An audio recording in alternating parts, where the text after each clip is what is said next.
Check, check, check, check, check. 1, 2, 3.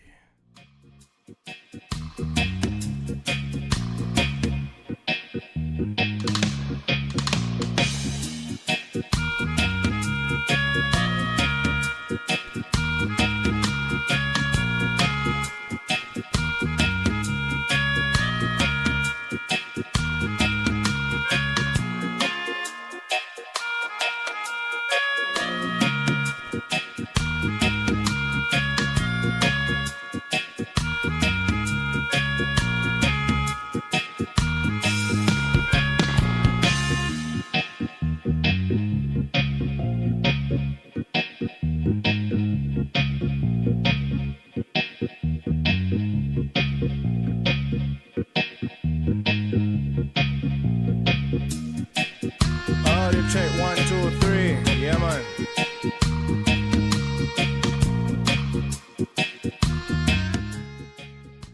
They are again with you, you know?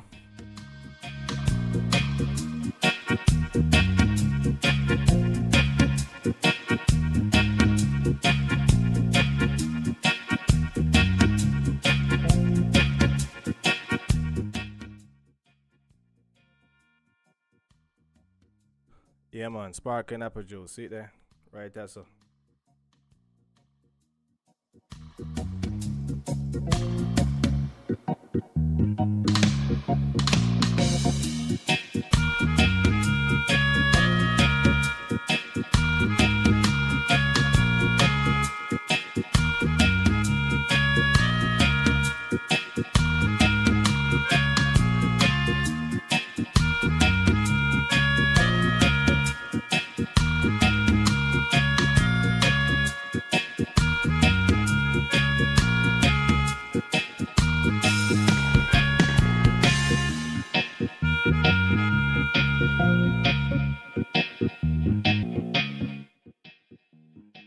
Time.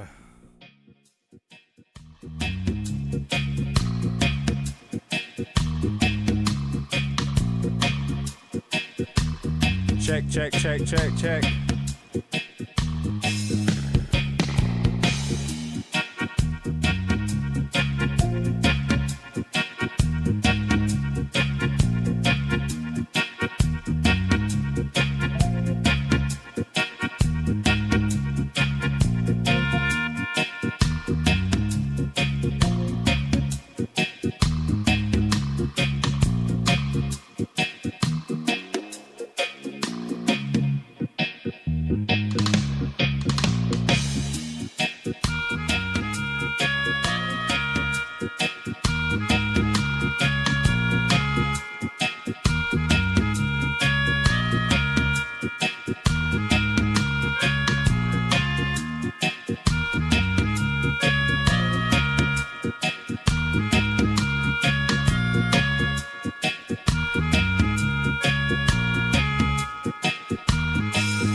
Day up on the next Sunday night, just having fun, you know?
All right. Seat there. Yeah, man, another Sunday night, you know. Good evening. I was gonna say good afternoon, but I might as well say good night. You know, coming to you live from the West Coast. This is Wild Thoughts with Jovi, your host. Yeah, man. I'm not gonna say with the most. Cause that's somebody else's slogan that when I take nobody thinks. Yeah, man. Hold on, I want to go on here so. Hold on, make me fix this so now. Cause you see that's something you know. Can't bother with that something you know. I could see what I go on here so now. Because yeah. Yes so now. I make we see what come up here. So when we do this. No. That now go work. One time. Two time.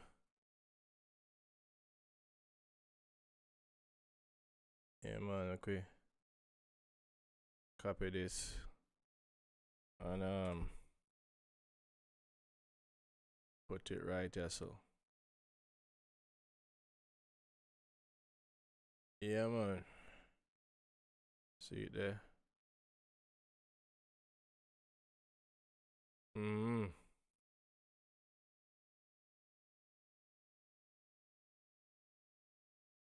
Make we see what I go on right there so now. Yeah man, see it there now.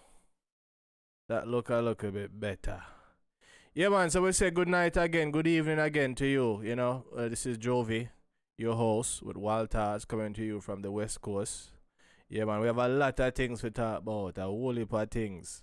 I was going to say a crocus bag of things, cause here what I go on. Enough things are going on there right now. A lot of things. You know? I don't even know if it start, but we're gonna start somewhere, you know. We're gonna start somewhere. Yeah man. So you know all my thing go already. We must say deal with the issues, you know. Backyard, Jamaica, and also which part we live abroad, you know, the United States, you know. And on both fronts, you know, there's a lot going on and there's a lot to share, you know. My opinions and my thought, that is. You know? But first and foremost, you know, where we want to start it, with sports, you know, because I don't know, so that's my thing there from a long time, you know, sports. Yeah, man, all kind of sports. That's how we want to start it. So, big news. I couldn't even believe my TV when I see it. May I tell you? I saw, I want to say,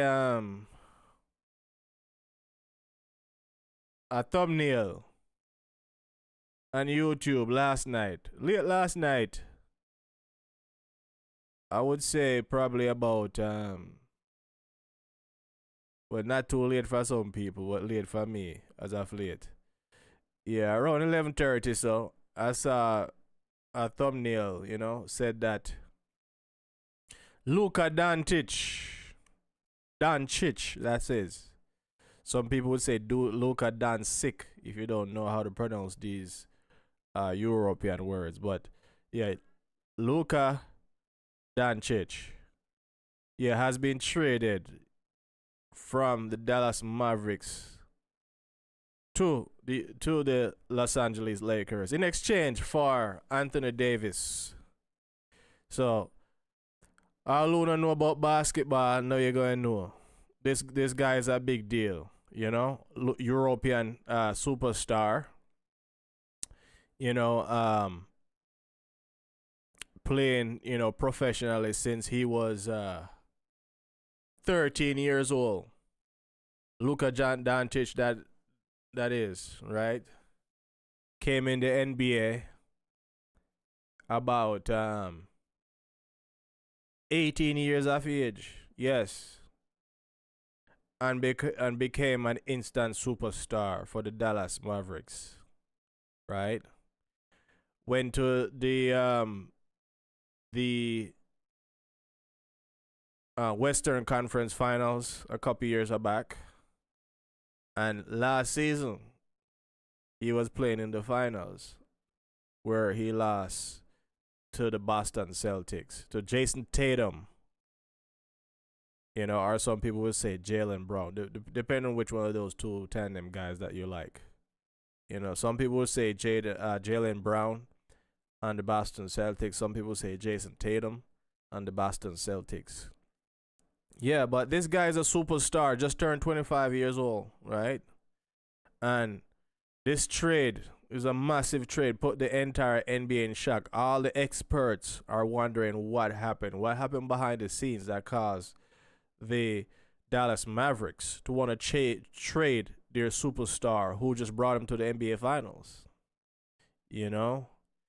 Some people are thinking and saying that it may not be whatever happening, or that was whatever was happening behind the scenes may not be good, you know, but nobody knows. There was a press conference today by the Dallas Mavericks, you know, the coach and, you know, the front office manager, that is, and one of the things they brought up was his contract. He was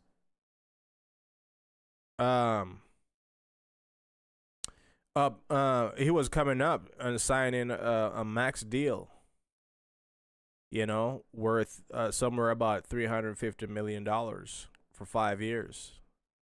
Right? They brought that up, right? They also brought up team culture.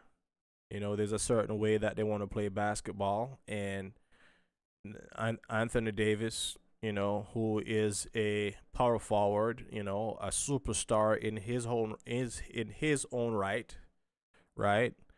They feel like he can help him get to the finals again, but not only get to the finals, but win it this time. So I don't know. There's a lot of people speculating that it may be a lot more than that. You know, he has been widely criticized for, you know, his conditioning. You know, if you see him, he look kind of fat. You know, because, or maybe he just don't look like a basketball player. You know, the typical kind of basketball player. You know, like long, you know, lean, lanky. You know, like not even muscular. You know, LeBron James is muscular, but he's an anomaly. But, you know, this tall, lean, you know, lanky, you know, guy, you know, he doesn't look like that. You know, I don't think you can see his veins. Or, you know, so a lot of people claim that he's not in the best condition. But, I mean, he plays hard, you know what I mean? And he's probably, whenever you see him, he's the best guy on the court. So I don't know how he does that, but he plays hard and he plays smart, and he's just flat out really good. But now he's a Laker. You know, he's pretty young. He's only what, 25 years of age, right? You know, I watch basketball I love watching basketball, but I'm not too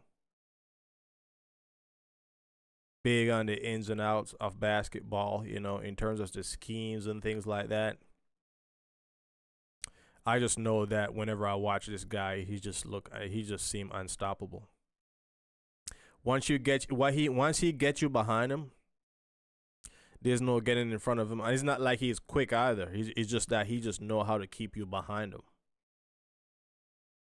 You know, so he kind of mastered the game of basketball. And I mean, he's been playing ever since he was like, like professional ever since he was 13 years of age, as I said. So, um, but I don't know. I'm lost for words, and a lot of people who know basketball more than I do are lost for words. So, no surprise. you know, I'm feeling this type of way, or just don't know what to say. Then he's now a Laker. Anthony Davis is now a Maverick, and let's see how this play out. Is the Maverick gonna be in the NBA Finals this year? Anthony Davis is gonna pair up with Kyrie Irving over there, who is no slouch. As Stephen A. would say, he's box office. He won a championship with LeBron James, and Luka is now with the Lakers, and he's gonna be pairing up with LeBron James.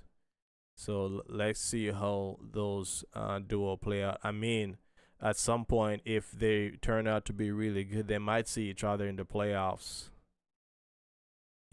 Somewhere in the Western Conference playoffs. So we'll see how that's gonna play out, but it's a sure shocker for the entire NBA fraternity, NBA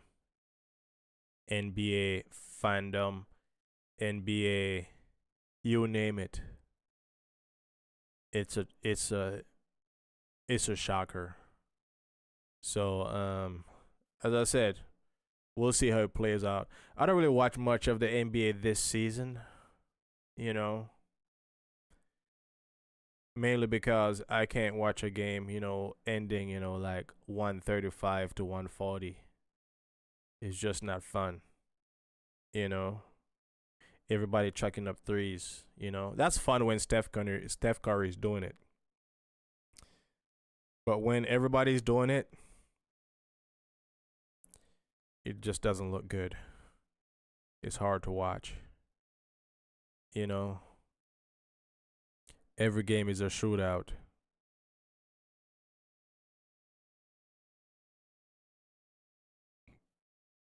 Yeah, that's hard to watch.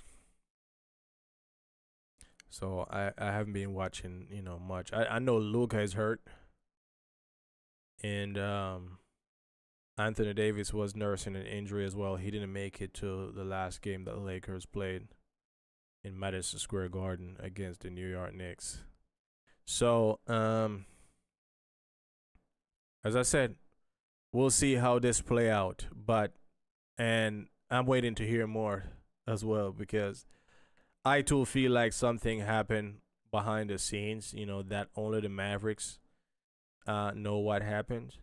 And probably only the Lakers know what happened as well, because they have to know before they actually trade for him to say, hey, look, this is our problem over here. We can't deal with it. Can you? Right? They have to know going in. So two teams are in the know, and a few people in the organizations, in both organizations, know why the trade happened. I kind of felt that something was gonna happen. With Anthony Davis, especially when he came out, like not so long ago, saying that he think that the Lakers need another piece to make it, to the NBA Finals, and he said they needed a center, right? And guess what? He plays center. right? However, he prefer to play power forward. He thinks, and most people thinks, that his most natural position. So he don't like to play center. But I think the Lakers are looking at him like, hey, what do you mean we need a center? Like, you're it, bro. And him going to the public, saying that they need a center, I don't think it takes it bode over too well with the Lakers organization. So they want him to play center.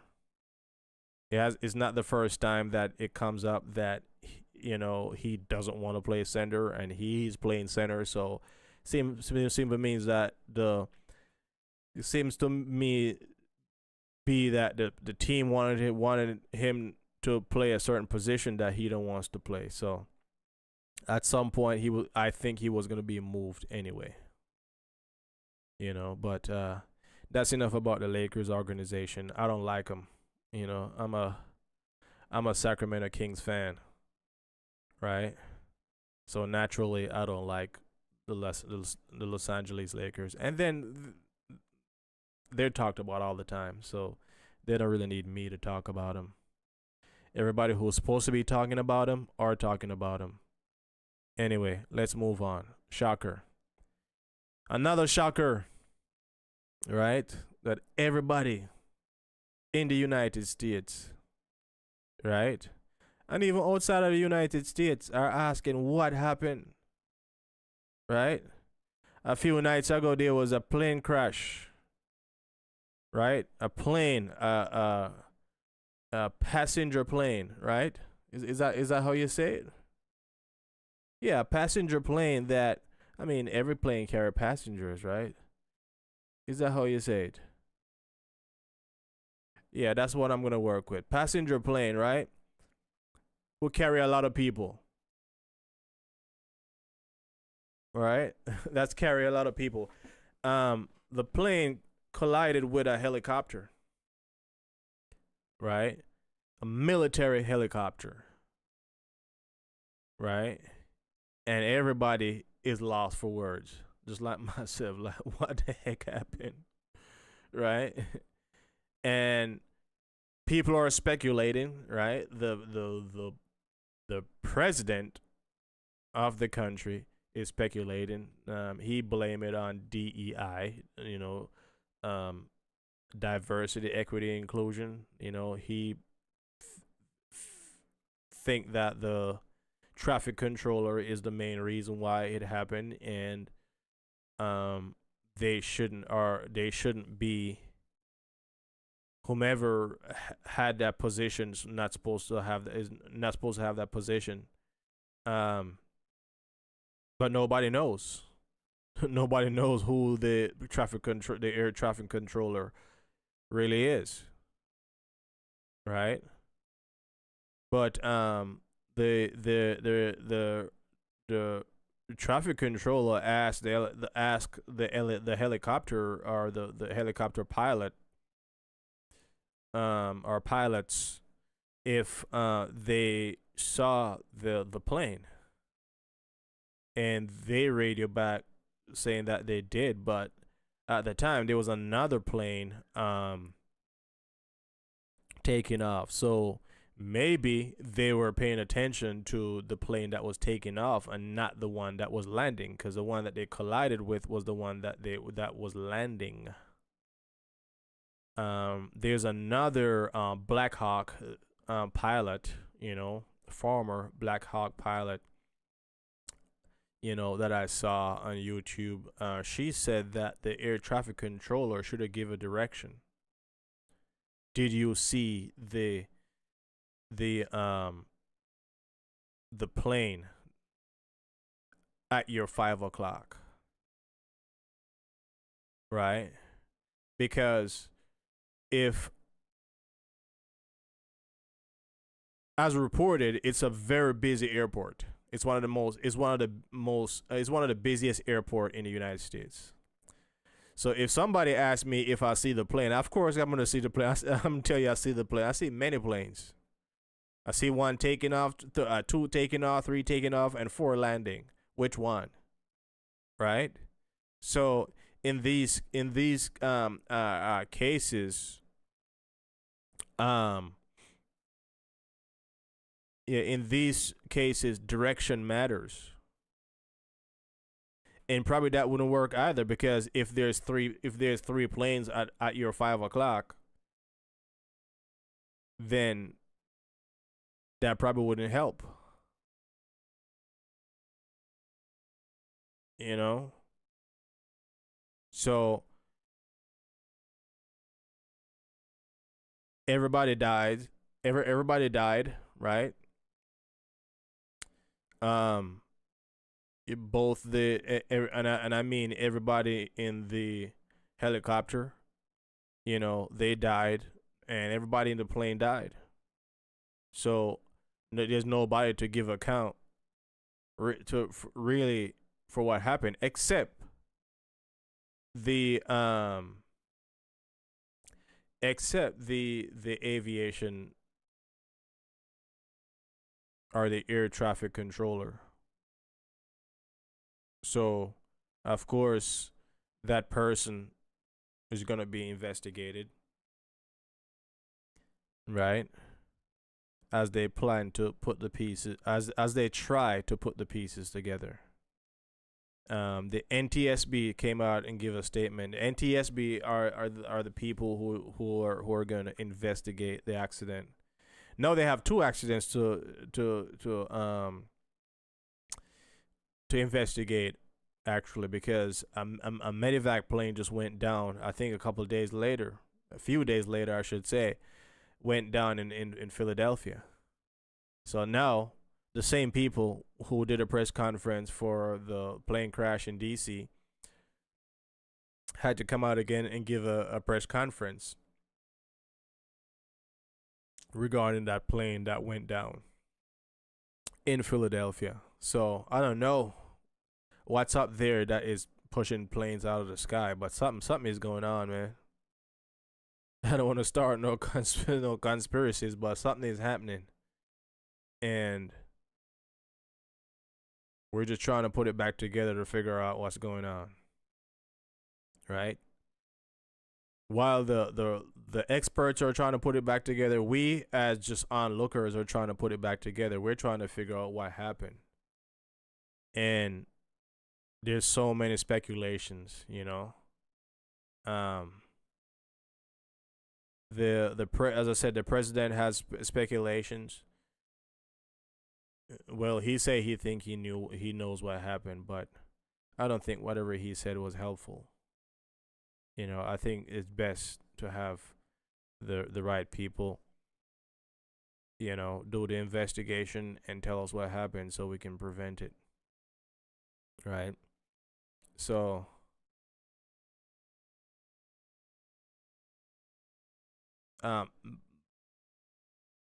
just to add that,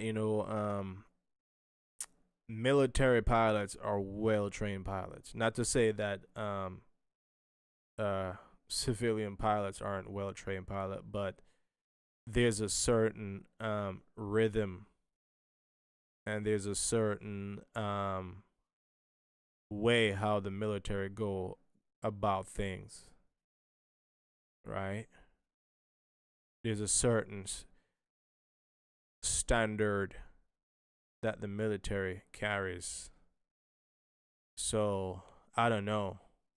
I don't want to be biased, as a former military member, but it's hard for me to believe that it's even their fault. It's hard for me to believe that it's even their fault. Because as I said, in many cases, and the military standards is the gold standard, or the platinum standard if there's something higher, right? So I'm kind of hard pressed to believe that it's even going to be their fault, and maybe we just won't know whose fault it is, especially when the blame has to go somewhere where nobody wants it to go. Right? So I'm a big fan of let's wait and see. So let's wait and see. There's supposed to be a preliminary report from the NTSB in about 30 days where they're gonna talk about some probable cause. So that's not even the final investigation. It's just probable cause. So just for us to gurgitate on for the time being while we wait for more information or a conclusion as to what happened. And that's on both crash sites. Right? All right. We just a deal with some shaka, tonight, Some shaka tonight. Wallapa shack. I go on tonight. Electricity all over the place. Zzz, zzz, zzz, you know? But we have the Trump mass deportation going on as well. Sending shockwaves across the United States. All over the place. And not even just the United States, even outside of the United States, Because even though we are taught to think of illegal immigrants as a certain type of people, right? Illegal immigrants don't fit a certain description. It can be anybody, right?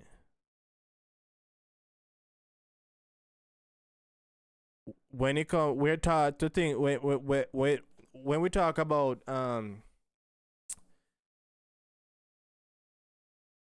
illegal immigrants, right? We're taught to think of Latinos, Mexicans, South Americans, right? And Haitians. But I'm telling you, illegal immigrants fit all kind of description. European, Russian, Asian, Indian, Mexican, right? Jamaican, Haitian,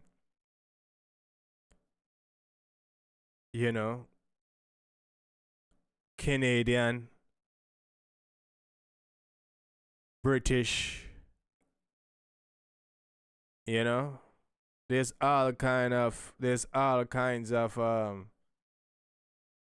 illegal immigrants in the United States. For whatever reason, you become an illegal immigrant, right?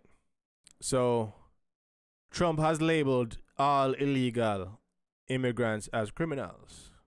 First of all, the rhetoric was that, hey, there are criminals who are committing crimes here, and those are the ones that,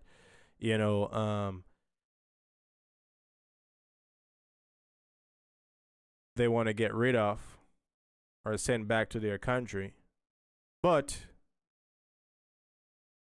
that's not quite the case. No, we heard the press secretary, the White House press secretary came out and said that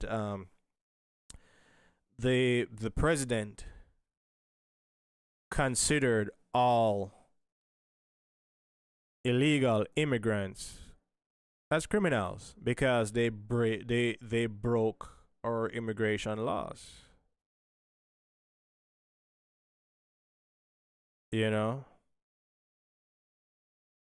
And a lot of people are offended. A lot of countries' leadership are offended. So it's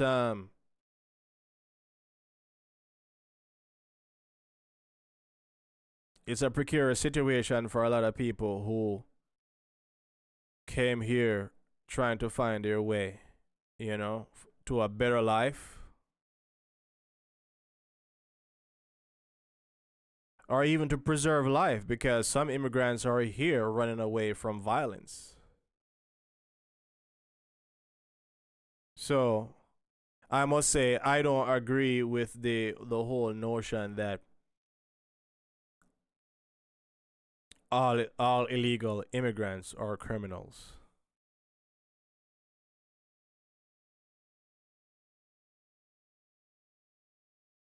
I don't agree with that. Some are, and those ones, if they're categorized as that, then rightly so. But I don't believe, as an immigrant myself, you know, legally, you know, I don't really jive with the fact that all illegal immigrants are immigrant, because there's a lot of illegal immigrants that came here legally. Mostly those that came here from other shores, right? In an airplane and went through customs, and passed the checks, right? And entered into the country and gone and go about their way doing whatever they're here to do, right? Some choose to overstay, right? They didn't jump any borders or any fences. And they choose to stay for whatever reason, whether it's,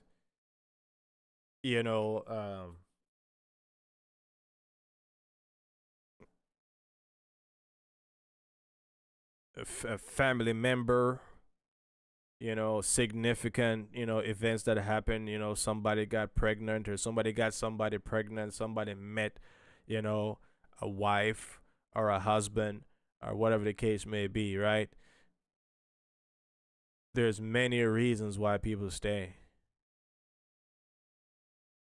right? So I don't jive, again, I said I don't jive with the explanation that all people who are illegal immigrants are criminals. I just don't. I'm not working with that. But everybody is scared. I'm telling you, I'm scared too. Shoot, I'm scared too. I'm telling you, because I'm a legally naturalized immigrant, and I'm telling you, my mom had my certificate of naturalization, and I sent for that shit. I was like, I need that shit. I'm gonna walk with that shit in my top pocket. And not only I'm a legal immigrant, I serve the country, I'm a veteran. But shit, I'm scared. I live in a zone.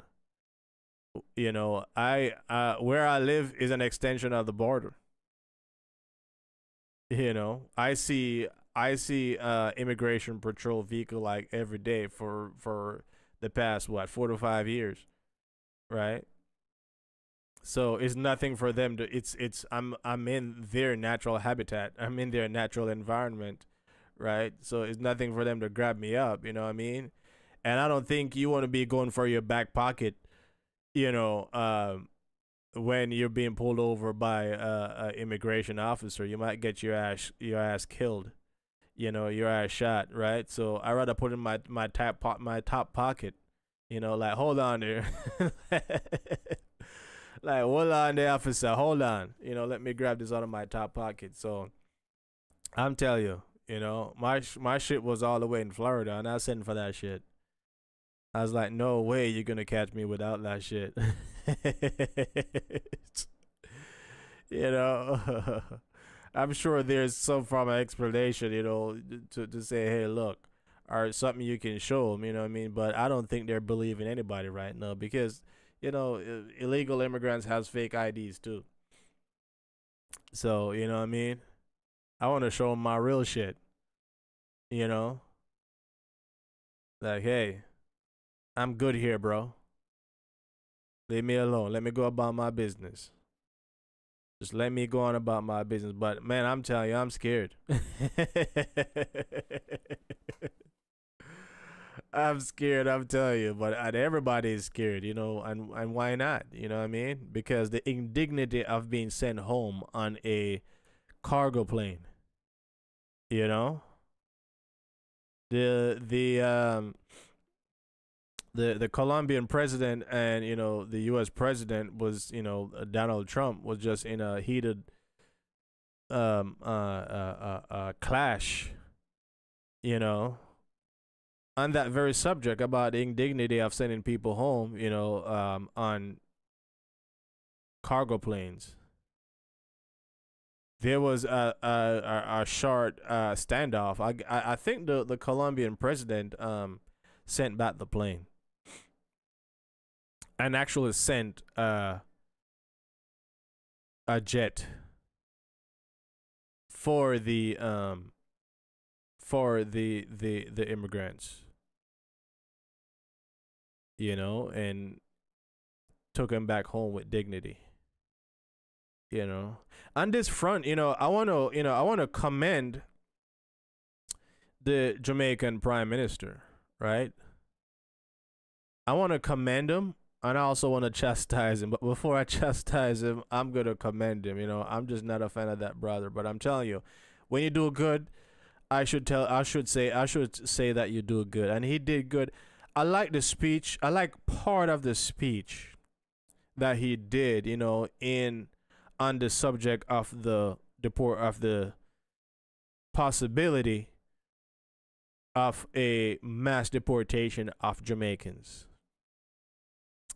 And in his speech, he was saying that, hey, look, I welcome home our hardworking Jamaicans. We want you here. We want your talent. We know you're hardworking. We know you have talent. We know you have skills. We know you have we know you have experience. And we know, and in some cases we know you have resources. We want all of that. You can make life here.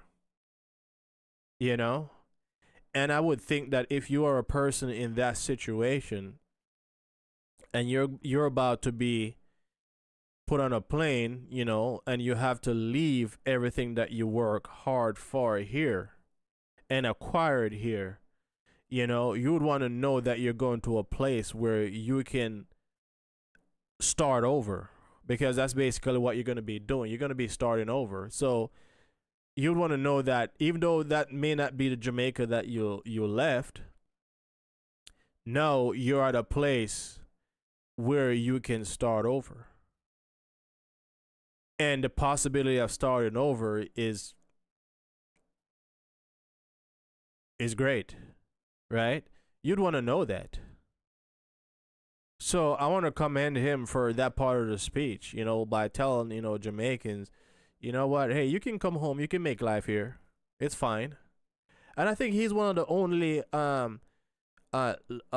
leader out there that I hear. I mean, I don't speak Spanish or any other language, so maybe they say it, or any other languages, I should say, but maybe they said it and I just don't understand what they say. But so far, he's the only one I hear not really fighting back. He's the only one that I hear say, hey, look, come on home, man. We welcome you home, open arms.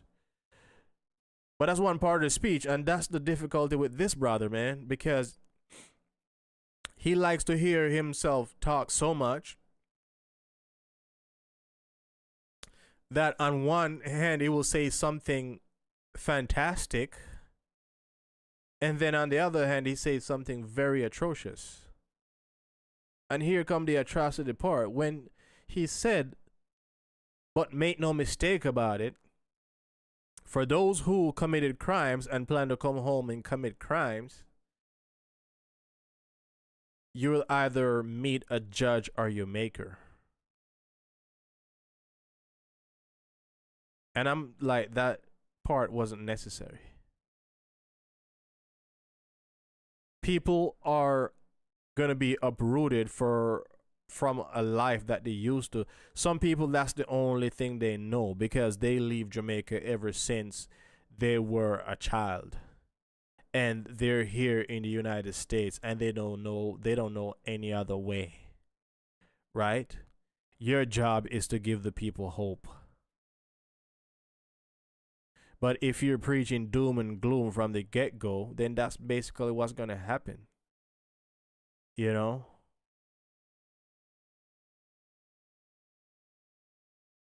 People want hope. So I just think the part where you were giving them hope, I think that's awesome. But the part where you're saying, "Hey, look, you're going to meet your," that's not where it should go. I think you should have said the first part and just leave it alone.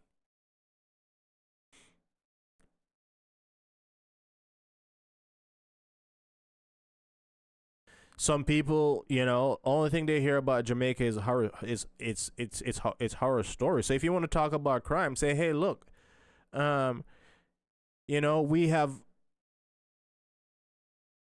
suffered over the years, with a lot of crime. It's going down, and we think we have a handle on it, and rest assured that you can feel safe here."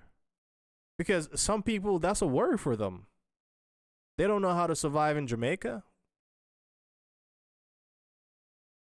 They hear that people are getting shot, broad daylight and stuff like that, killed broad daylight. They don't want to hear that, "Hey, look, I'm going to meet a judge on my maker." They don't want to hear that, man. So that's one of the things that I just can't like this brother, man. Because he likes to hear himself talk so much that he end up saying something good and turn around and erase it with just hot garbage.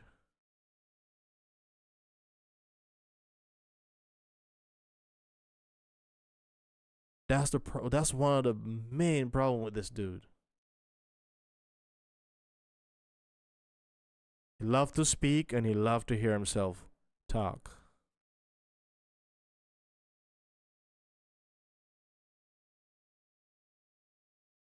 Yeah, but yeah, it's a different time. And nobody knows what, the United States is going to look like, or what the future of the United States is going to look like within the next 4 to 5 years. Trump is going to be the president for the next 4, unless he becomes a dictator and be the president forever. Right?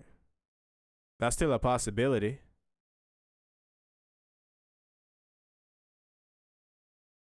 Right? But he thinks that, the reason why Americans don't have jobs is because of illegal immigration. Once again, I'm a guy who likes to wait and see. So let's wait and see. Let's see if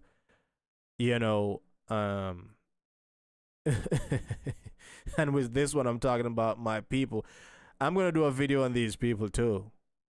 Some people who like to call themselves foundational Americans. Let's see if our foundational Americans is gonna go take up those jobs over there in the fields.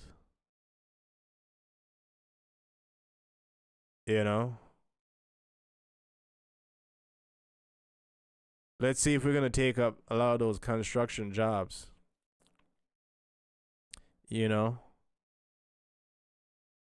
And I want to dispel this notion about, yes, illegal immigrants, yes, they will work for cheap. But the notion that immigrants work for cheap, that's a flawed view on things. The end result is that we may end up working for cheap, but it's not because we negotiated cheap. one of my experience coming to the United States is that, and I'm speaking from my experience, and I'm pretty sure a lot of people, a lot of immigrants have this experience, right? Because America is a capitalist country, right? And employers are trying to get the most amount of labor for the cheapest price, right? I come into this country and I didn't know what to bargain for. I did not know what to bargain for. I don't know the landscape. I don't know what I'm dealing with. You know? At that time when I came to California, the minimum wage was $6.75. So I'm like, okay, the minimum wage is $6.75, so pay me $6.75. I don't know that the minimum wage is $6.75, so ask for $8 or $9. I just know that, okay, there's a minimum wage, and the job that I'm working, it's a minimum job. I'm working at Subway, right? I don't know I should ask for $9 and $10 and $12. I don't know that. I just know that the minimum wage is $6.75. So if somebody offer me $7 or $7.25, I'm gonna be like, oh man, are you for serious? Of course, I'll take that.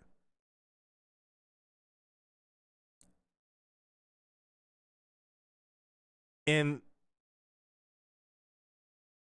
that's the story for a lot of immigrants, especially the ones who are qualified, the ones who come here and go to school and get their degrees, you know, and go into engineering and computer science and accounting and finance and you name it. The same thing happened to them same people, right? They come in and all the employer has to do is put up a figure, right? And the negotiation is anchored around that figure. It's not gonna go too far away from that, especially with an immigrant, because as soon as they hear an accent, they want to buy you out cheap.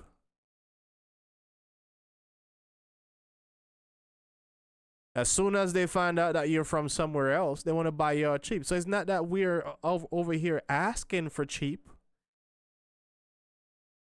It's just the way we're treated.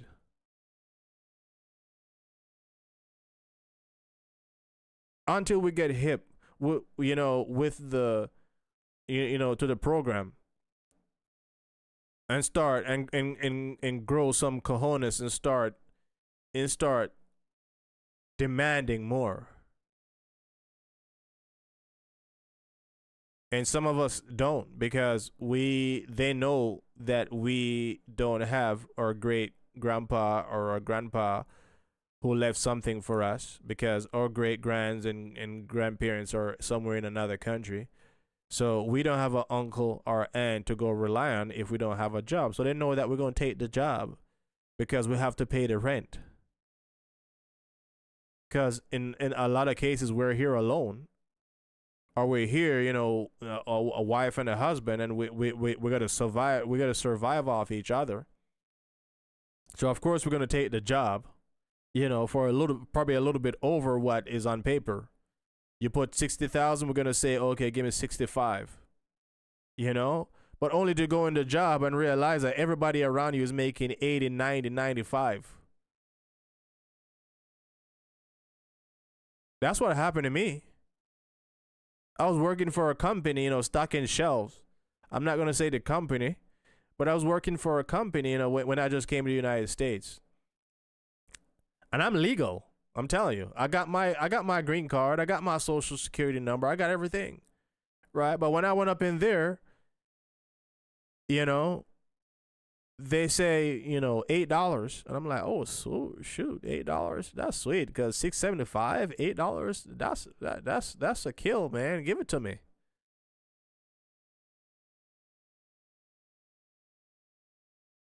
And then only for one night, a conversation, you know, was struck up, and everybody kind of talking about how much they make. And I'm making $8 and everybody around me making 12, 13, 14, 15. I'm like, damn. They bought me out cheap. They bought me out cheap. Man, I was devastated. I think I went to work 2 nights after that. And I never went back. I just quit. And I can remember just like yesterday, man. They're calling my phone that night. I think I was supposed to go to work at what, 9 o'clock? Yeah, 9 o'clock, something like that. And they're calling my phone. And my phone would just ring, ring, ring, ring, ring, ring, then stop. I just lay my head on my pillow. And then it ring, ring, ring again. They called me about 3-4 times. I never answered the phone. Up until this day, I never answered the phone.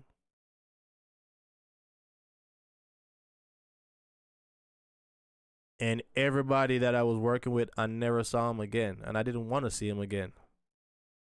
I held it against everybody. You know? Another thing I learned too, because I didn't even start in that. I didn't even start stocking shelf. I started off as a cashier. And once again, I just didn't know. I didn't understand the system. You know? So I remember quite vividly, there was a special. Like if you buy something, you get like, it was insulation. You get like 2 insulation, you know?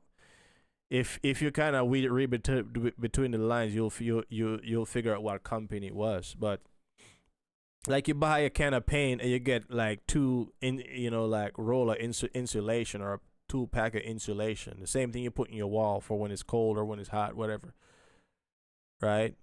Or if you open a card or something like that. I just didn't remember. But I remember a customer did that and came to my register and say, hey, look, you'll get I'm supposed to get 2 insulation because I did the special. So I'm like, okay, cool.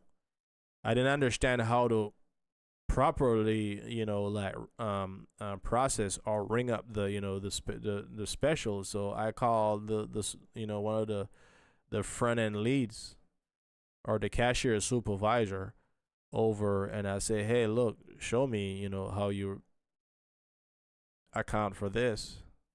She said, just give it to him. So guess what I did? I followed her advice. I gave it to him. Like, hey, you got a special, man. Here's your stuff. You're good to go. Go on. So I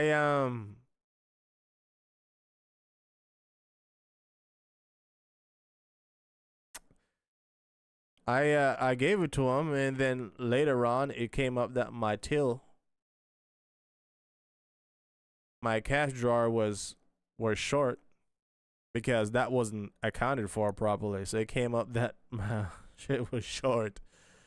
They called me in the office, trying to fire me. So I say, hey, look, so and so say I should just give the guy the thing. So I just gave the guy the thing. So they call the person inside, and she looked at them square in the face and said, I never told him that.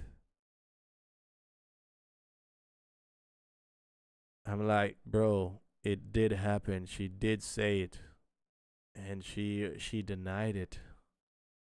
So that was a rude awakening for me to realize that, hey, man, this place is cutthroat. And when I came here, I'm just in my adulthood, so I don't even know what the hell is going on. I'm trying to figure out the world too. So anyway, that work they didn't bother firing me. They just say, hey, look, we're gonna take you out the front end. We're gonna send you outside to push some carts. So I went out there to push carts until I get tired of pushing carts. I say, hey, look, what's going on in the night. I want to work over there in the night crew.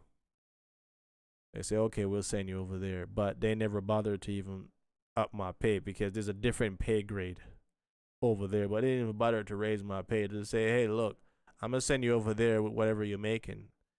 And I'm working and I'm working. I'm working for a while too. And I went over there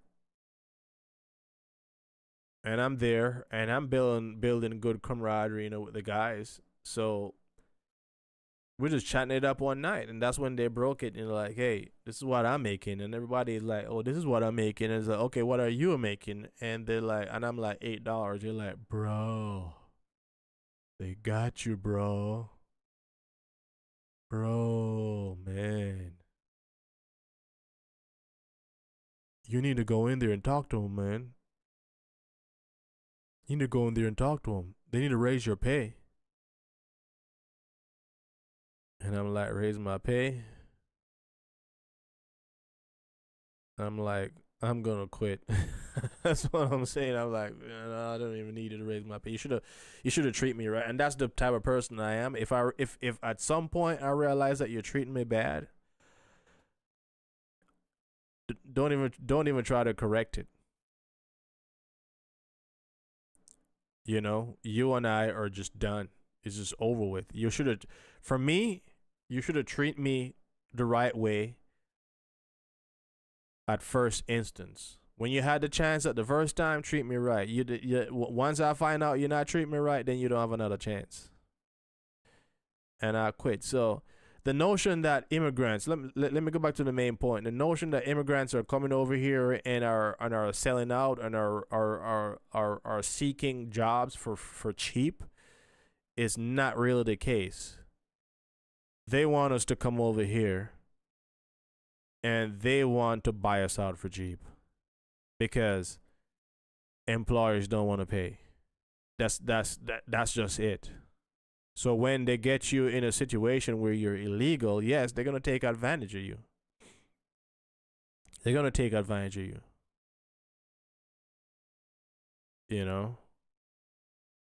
So that's the case. And they're the one that actually tell us to come here in a way. They want us to come here. I'm going to go back to my senior year in high school. Let me sip some of this lemonade.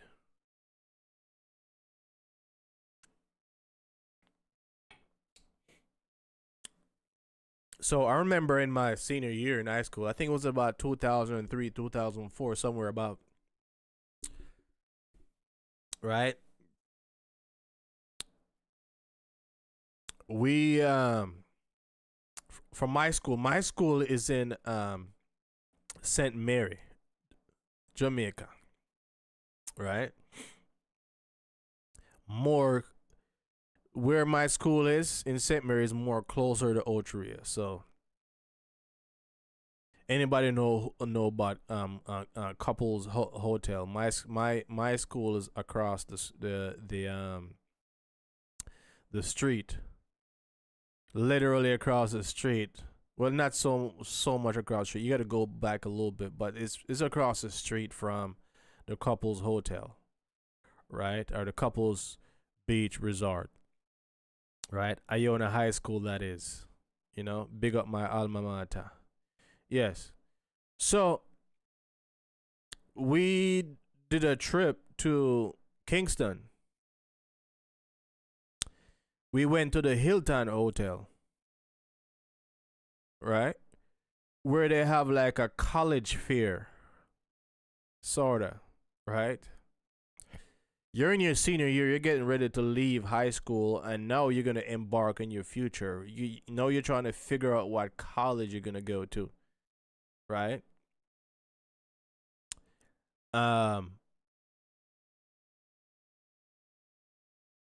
And there was a college fair, but it was all overseas college. And I'm talking about from the United States of America. And also Canada. right? But it was just, the place was just filled with colleges trying to recruit Jamaicans, right? And they're introducing you to all these ways and means that you can attend a college in the United States. All these scholarships and all these ways and means in which you can come to one of their colleges, you know. But I'm like, why do you want us to come to your college? We have colleges here in Jamaica. You know that thing, in England about the Windrush, like Jamaicans, and it wasn't just Windrush Jamaicans, it was the Windrush generation, right? Where they say, come to England, where the streets are lined with gold, right? To the point where, a lot of Jamaicans and a lot of Caribbean people, they get on the boat and they went over there and they work and they're pretty much slaved, right? Hard work, right? And to the point where they have kids and grandkids, and at the time when they went over there, they were actual citizens of England, because Jamaica and England was one. Jamaica was a colony, so it was mainly an extension of England. To the point where they have kids and grandkids now, to the point where England want to push them out and deport them back because they're in a limbo, because they're not quite British, or they're not quite English, and they're not quite Jamaican either. And all their kids and grandkids they're trying to deport back to Jamaica. So it's kind of the same thing here. They come over here and they recruit you and they show you all the great things that, and I'm saying, when I say over here, they go to Jamaica or whichever country, and they offer you scholarships and all this great deal and jobs, because there's job opportunities to come over too, right? Come over and work, and you can get this and you can get that, and we can do this, and it's all rosy, right? For the point that, yeah, a lot of us is gonna come over and we're gonna do well, and then the companies is gonna get our services because we're gonna excel, right? But one of the things they didn't account for is that a lot of us are ambitious people. So sooner or later, we're not gonna just set it. We're not gonna settle for the entry level job. We want to be there up at the top too. We want to be the CEO. We want to be the lead accountant, right? Or we want to be a partner. We want the engineering jobs too, right? To the point where a lot of us are outshining what people like to call the foundational Americans. And that doesn't go over well. So you know what, man? I hate to tell you, man, you gotta leave. You can't be here anymore. That's part of it too. That's part of it too, because I don't think they account for the fact that a lot of us are ambitious and we're really smart. And now we're not only enhancing and we're not only helping out, now we're a competition. If you notice, I'm saying we because I'm more on the side of an immigrant, because I'm an immigrant. I came over here for somewhere, even though I'm a naturalized American, but I empathize with immigrants. And I'm not saying that everybody should jump the border and come over and have a jolly good time.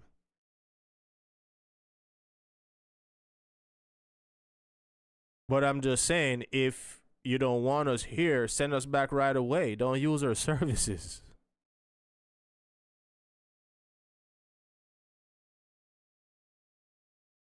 So when the guy jump over the fence and come here and go to the field to go get a job, don't hire him. Send him back. Turn him in. Or turn her in. Right away. Don't employ their services. Right? Because all you're doing, you're using them. Until you can't use them no more, you throw them to the side and get somebody fresh. And that's what I am saying. If you don't want the people here, don't use their service to begin with. Send them back home. Just like when the Haitians go to Jamaica, they go for what, 2 weeks, and they say, you know what, you gotta get back on this boat, man. As a matter of fact, I'm gonna provide you with a better boat, or I'm gonna fly you back in a helicopter or a plane or something like that, and then you gotta go back home. So you don't use their services. You don't use them. But the people come over here and they're working hard. We expect everybody's gonna want more. We're naturally people. It's just a natural thing. People's gonna want more. At some point, I'm gonna get tired of picking plums. I'm gonna want to drive the tractor now. And when I'm tired of driving the tractor, now I want to fix them. Right? And when I'm tired of fixing them, I want to engineer the parts for it. It's just a natural course of progression as people. So this thing is a whole goggle fuck and is a whole bunch of mess, and a lot of it I don't agree with it. I don't think that immigrants are taking people's job. They're taking jobs that people don't want. And it's just a bunch of excuses.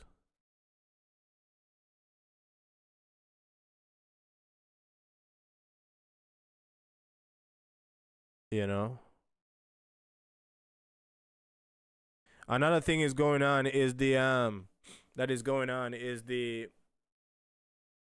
introduction of tariffs. Right? Canada just got slapped, I think yesterday, somewhere about. They got slapped with 25% tariffs, 10% on their oil. Mexico the same. China got slapped with 10.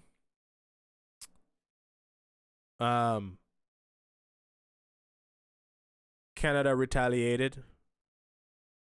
They say they're imposing 25% tariff on 150 billion of U.S. Goods. 30 billion to start, and then 125 later. So there's a trade war actively going on.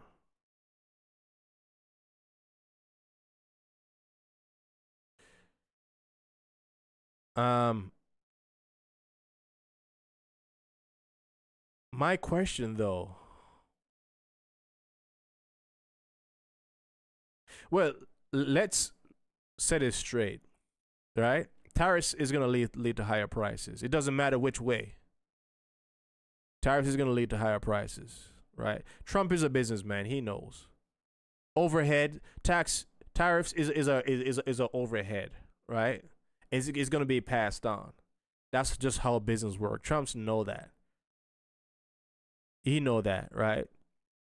So that's out of the way. What I'm curious about is how Trump come up with his numbers. How he knows that 25% is going to do the trick. That's what I'm interested to really know. Because for this one, I'm going to wait and see how this is going to affect the economy. To what extent it's going to affect prices. It's not if it's going to affect prices. Prices is to what extent it's going to affect prices. And what other measures does he have to bring prices down if the tariff is going to stick? meaning that that's gonna be a policy, throughout the rest of his presidency and moving beyond that, right? How does he come up with a number that, okay, 25% over here, 15% over here, and 10%? How do you know how much you're gonna charge China? What metrics are you using to come up with that? Or are you pulling it out of your ass? I don't know. Like, that's where my curiosity lies. You know?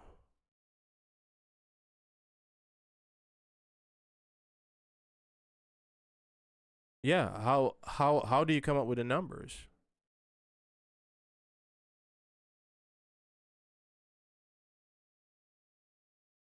Because if you can show us the numbers and show us that it works, I think a lot of people would have signed on to it.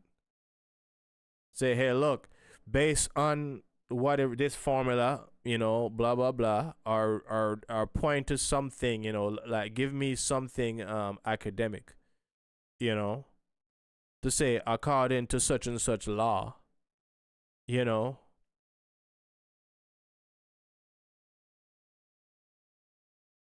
you know, this is how it works. Then I can probably go figure out the law myself. I can go read it, but God actually give me a reference point, to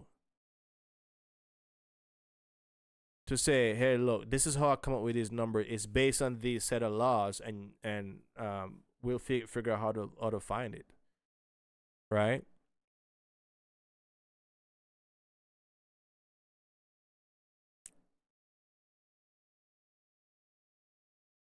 It's economics. We should be able to find it, but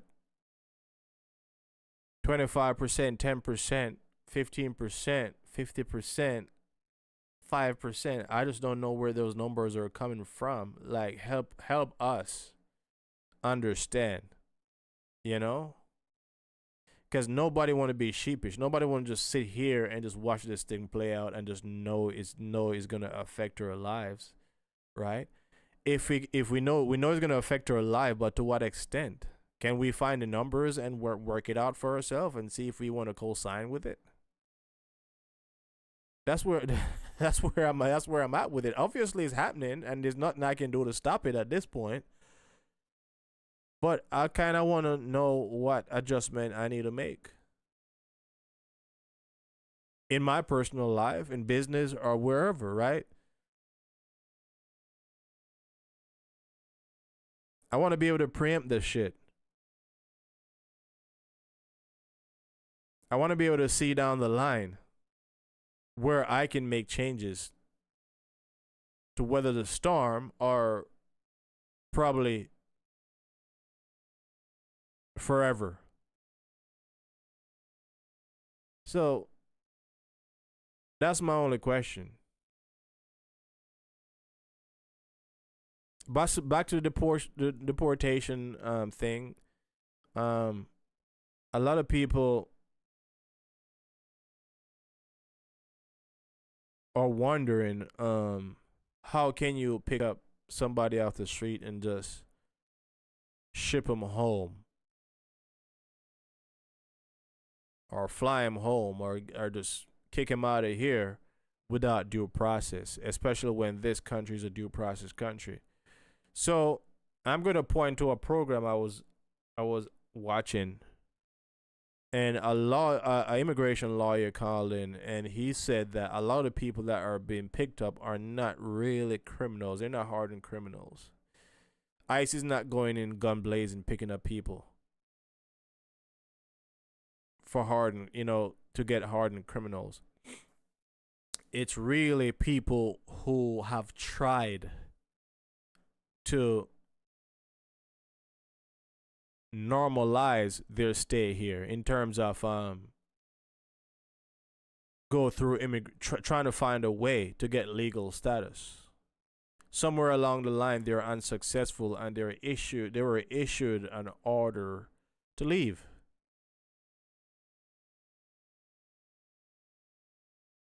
However, they did not leave because of the belief that there is another way. We can find another way. And some people are actually in the process of doing that. There was a guy came up that who was a Trump voter actually, as he purported to be, that they come and took his wife, and his wife had paperwork going through the system as we speak. So a lot of those people, they already know where they're at. They're not hiding. They're not criminals. They're going to work. They're coming home. They're driving. They're dropping off their kids to school, and they're doing all the normal things that Americans do. It's just that they were issued an order a long time ago to leave, and the ICE can just go pick him up and ship him home. You no longer have to go through any other due process because that already happened.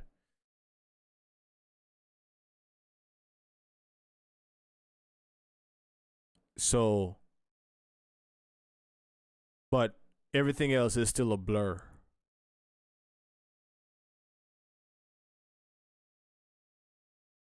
But I still want to see how it's gonna work out. So when all these immigrants are shipped out, out of are picked up out of the fields and they're sent home, what's gonna happen with all the the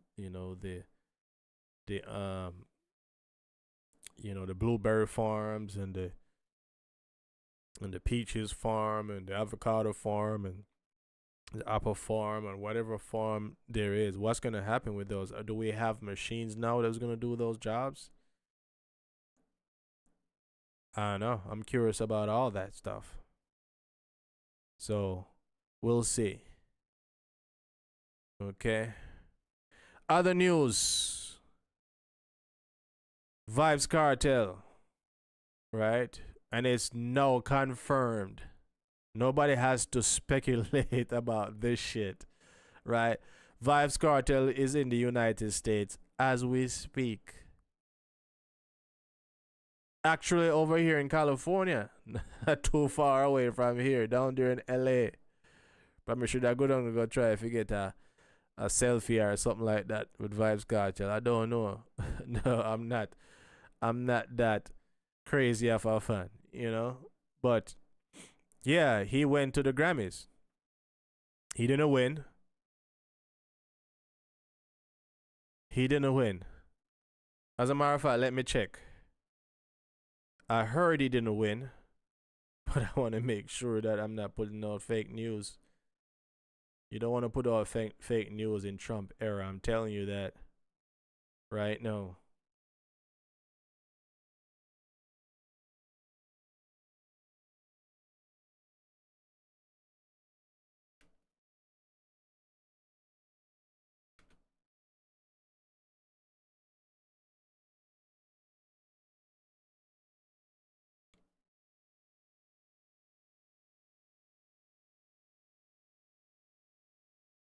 Okay, so I was right. He didn't win, but he was nominated and he was there. Bob Marley, One Love soundtrack wins the Grammy for best reggae album. But is this one soundtrack? Because it didn't say soundtracks. It says soundtrack. So is it one song defeated like 10 or 15 songs on the Vybz Kartel album? You have Shensia was up there, and you also have Kali Buds, you know.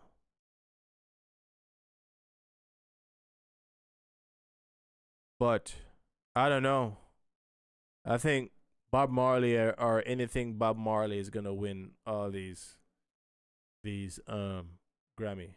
I think once there's a Marley there, they're gonna be there's a strong chance that they're gonna win. I think it used to be a conspiracy theory, but I think we're beyond that right now. It's to me, it's obvious. I'm not a Marley hater, but you gotta call a spade a spade. I'm not saying that they're paying anybody any money. are they buying out anything, or they are conspiring with anybody. I'm just think that their star, their power, their movement is so strong that it overwhelmingly it's overwhelmingly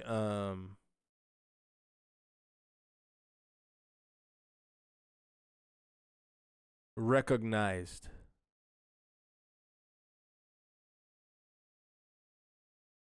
and gratified by the, if there's such a word, by the Grammy fraternity and just music awards fraternity, right? So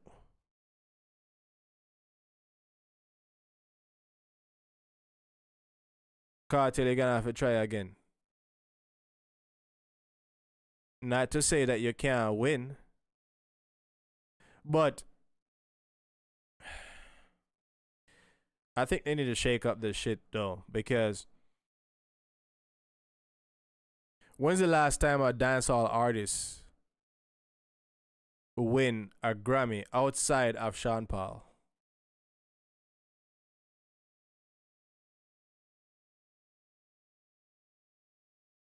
When was the last time? Most of the Grammy goes to reggae artists, and it's full time now. They recognize that reggae and dancehall is two different things. I think they need to split that up, put in another category, right? Most Americans, and I can say that comfortably. Most Americans, most first world countries do not understand dancehall.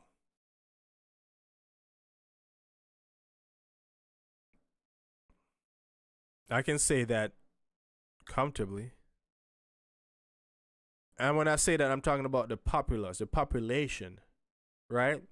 Yes, we do have the diaspora, wherever that is, whatever it's in England, in in the United States, in Canada.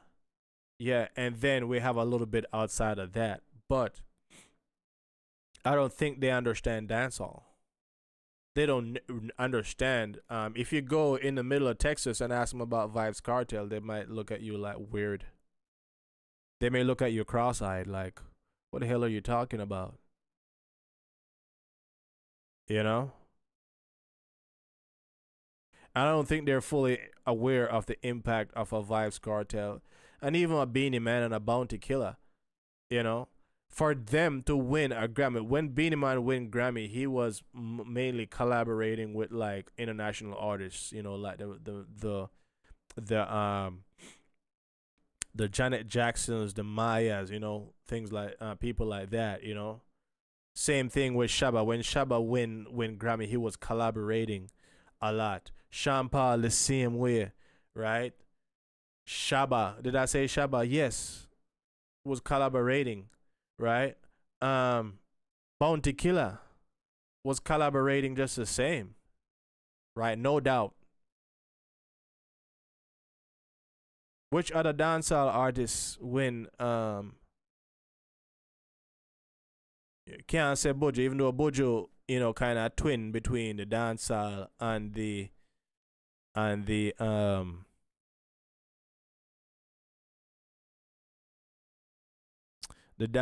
and reggae. But I think his Grammy was a reggae album.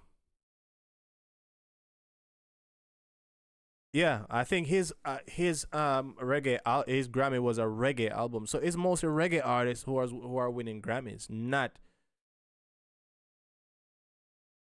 dancehall artists. So something need to change. I think something need to change to where there can be a different category for dancehall, because it's a different type of music. It's like hip hop is not competing with soul music.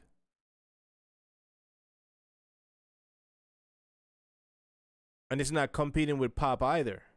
Pop is pop, hip hop is hip hop, and R&B is R&B, right? Country is country. Rock is rock, right? They need to shake this up. It's modern time now. It's full time. Somebody do their research and realize that this thing is different. They probably need to create one for dancehall trap too. Who knows? Or just pile that up into the whole dancehall thing, cause that's where dancehall is right now. You know what I mean? But yeah, Kartel didn't win, but he got his visa. I mean, he came out of prison what 6 months ago, a little bit over 6 months ago, and he received his visa and traveled to the United States. So a lot of people are happy about that. I'm sure Kartel himself is happy about that, right? But me I say no, I want him to Popcorn. How come Popcorn can't get a visa? Cause him is a free man, and he was widely popular in the hip hop space, and just in America in general. So I'm trying to figure out what's the story with Popcorn and visa, right? If Kartel can be or was convicted, have been relieved of those convictions, and now get a visa to travel to the United States. Who are the Popcorn names so that cause him fit can't travel? What's the story there? That the way that lead me to right now. May I tell you the truth? I can't go around it. Warm to him. Let me drink some more lemonade there, please.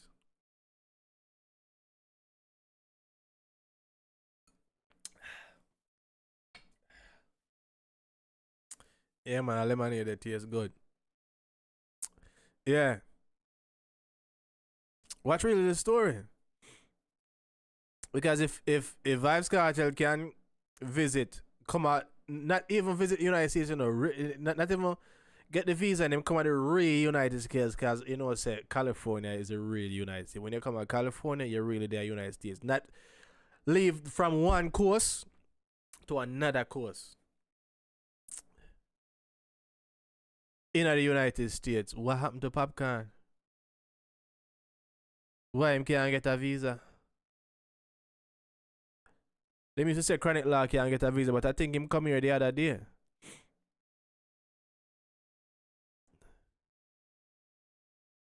So me I wonder.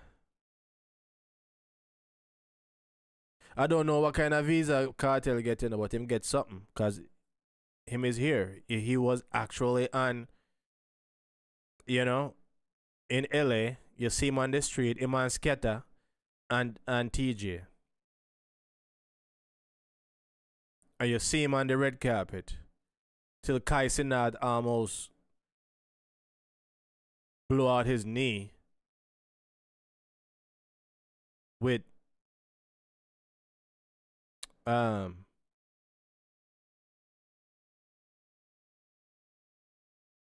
overwhelming happiness. I can't even find the word for use right now, but he was very happy. He was overwhelmed. He was overjoyed, I should say, when him see Kartel in a real life. I mean, see somebody walk past him on the street and say, "Yo, I see a Kartel." Yes, yeah, man, respect. You know, kind of deal.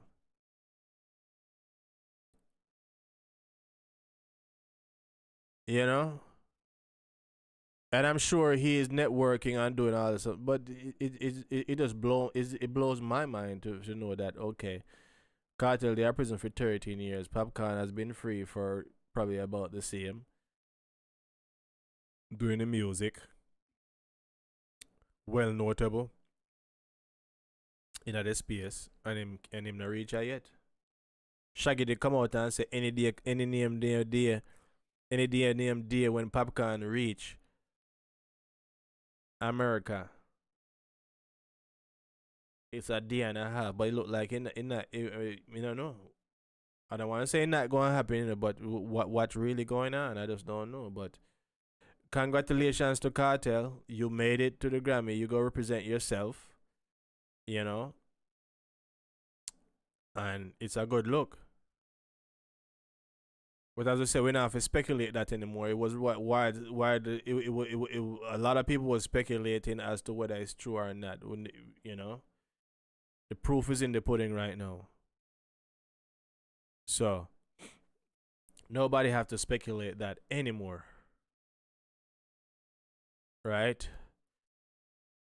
Next thing, Spice versus the Church. That one is spicy. No pun intended, may I tell you. Only fun intended. Yeah, man. But Spice caught a lot of heat, as of recent, Spice had a school tour that was cancelled recently because of controversy. And the controversy is based on a pastor, came in out strong against Spice, going to schools and trying to influence the kids in her so-called sexified persona slash music. The pastor claimed that's not the right person to be going around, singing and talking to the kids because of her persona, and her moniker. Well, she don't even have a moniker. She's just always Spice, right? But you know that her type of music is more raunchy, more sexified, right? And some people just can't seem to separate the two. That there's Spice and there's Grace Hamilton, and there's Spice the entertainer, and there's Grace Hamilton the parent. I think she has 3 kids of her own, 2 or 3 kids of her own, right? But anyway, the tour was cancelled, and Spice had to go sit down with some government officials and explain herself. And not even just explain herself. She went and plead her case, and she quoted a few Bible verse quite eloquently. Spice know her Bible, right? And she was using that to explain to them that who's without sin, let them cast the first stone. And how, King David was the real king. Even though they thought that, the other kids who seemed to be, more clean and more sharp at the time, that everybody thought would have been the king, but all along it was King David. So when Spice said no to them, Vybz Greens and some other big neck people, I call them big neck people, right? That,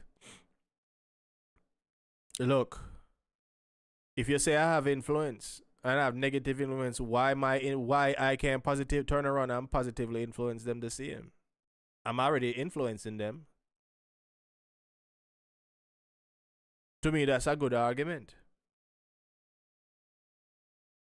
And her question was, why can't you separate the two? The preacher go on the pulpit and preach to his audience, but when him go home, he's not a preacher. Him is a husband if it's a male, and him is also a parent if him have kids. Likewise, if it's a female preacher, she's a wife, and she's a parent. Just like so, Spice is saying, hey, look, I go and I sing to my audience. I sing Roger music. I sing adult rated music to my fans. But when I go home, I'm a parent. I'm Grace Hamilton. I'm a parent. I can separate the two. If you're so smart, why can't you? And you know what? May agree with her. My question is when Jamaica become a theocratic country. Is the constitution reform happen already? Did they write that in the constitution? Because I last time I read in the constitution, I don't see anywhere in the constitution where it says that Jamaica is a theocratic country and is operated by God and Jesus and all the people that they may claim to preside over Jamaica. I don't see that in our constitution. The constitution is the highest law in the land, and I don't see Jesus anywhere in there.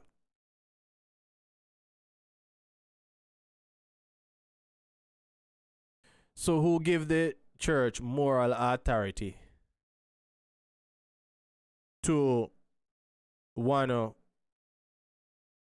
preclude Spice from doing a school tour, which is the school tour is based on a song, Hell No, which I don't disagree with what she's saying in the song either. It was a song. The theme of the song is mainly what's going on in the music industry right now. Everybody want piss in her face and shit in her plate and come in her face and back her throat and dung in her throat and all them something. And Spice is saying hell no to those things. And that's what's happening with our young people. You just saw the story, the news the other day with the girl that was she was run a train on, and that was a school girl. So these things are actually happening in the school. So why wouldn't you want a Spice who seem to have a good grasp on it, not based on experience? I would think, I don't think anybody ran a train on her. But she had a good grasp on it, and she feel like she's the type of person that could bring the message across to where the kids could understand and know that, hey, look, I'm out there, In many instances, you may see me on a stage and I look kind of lewd, right? And my lyrics may be filthy, right? But it has a limit. Hear me I say pissing on my face and come on me this and stepping on me this and dunging on me this and ray and tay. You don't hear that from me. So I think she is qualified to deliver that message. Just like you have Jamal doing a school tour right now. And Jamal says something very profound in his school tour. He said, hey, look, dunce is next to being disabled. That's bars right there. That's very significant. And I think that should be the slogan now. Dunce is next to being disabled. Because if you can't read, you can't write, you're pretty much disabled. You might as well don't talk.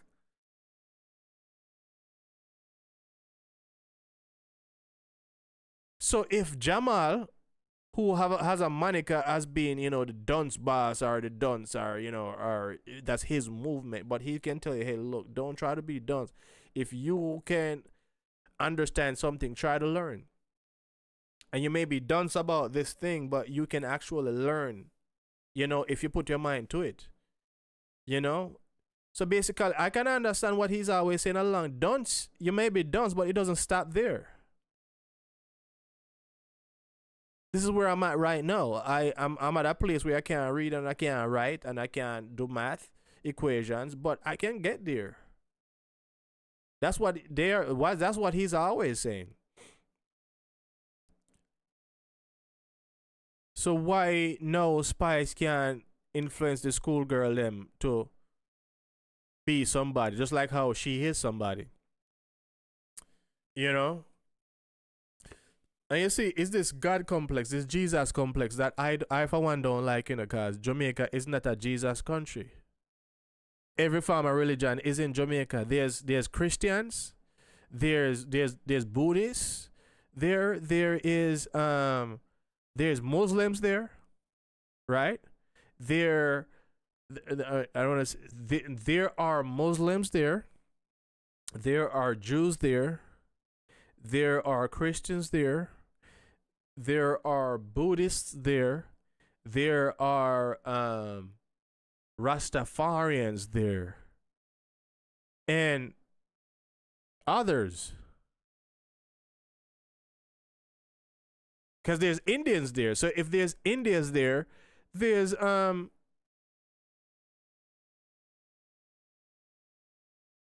Hindus there. And Chinese and Asians are there. So there's a good, yeah, Buddhism and Shintoism are there. There are probably sprinkles of all those that I mentioned, but they're there.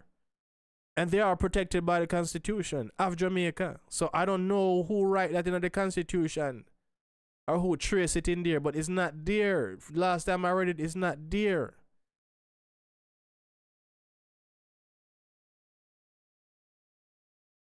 And the church is no longer the moral authority. It's just these Jesus people all the time who feel like them supposed to run shit. Like them have a higher morality than other people. Right? These people that Jesus wake them up, brush them teeth and put on them drawers and carry them go work. Everything Jesus do for them.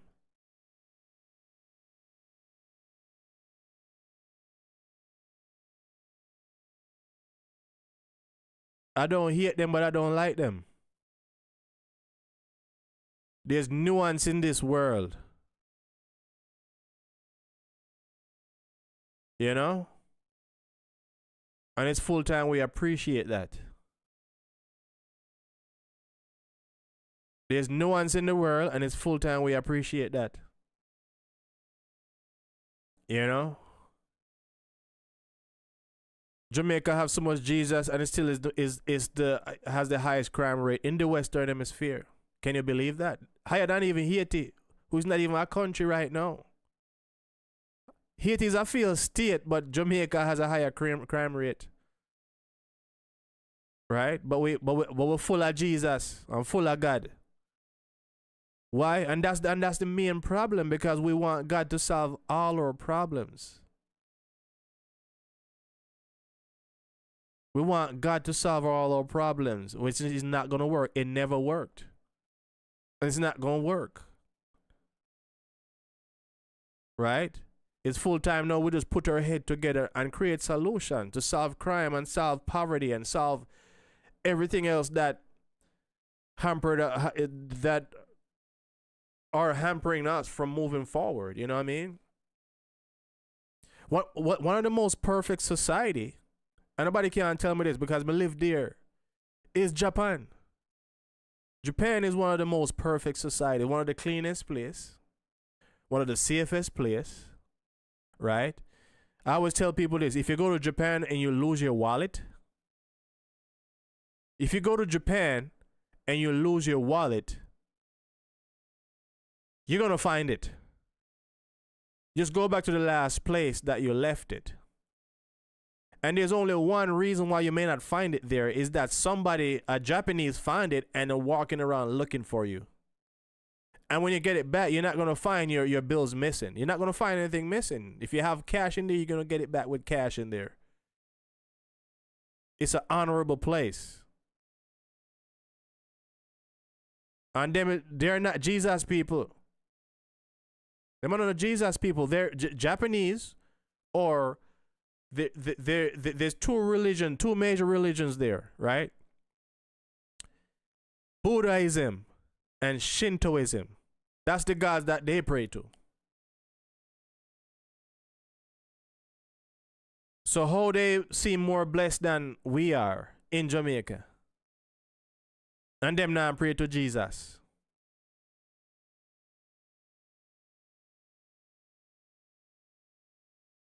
Remember, they're praying to something totally different, That means Jesus hand no day over there, so because them now call it over there, so. They're Shintoist and they're Buddhist. But it's one of the most perfect society out there. Do they have problems? Yes.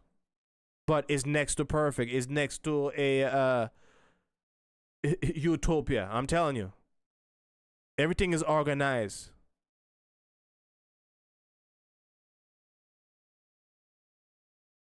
The technology is great. Their people are fed.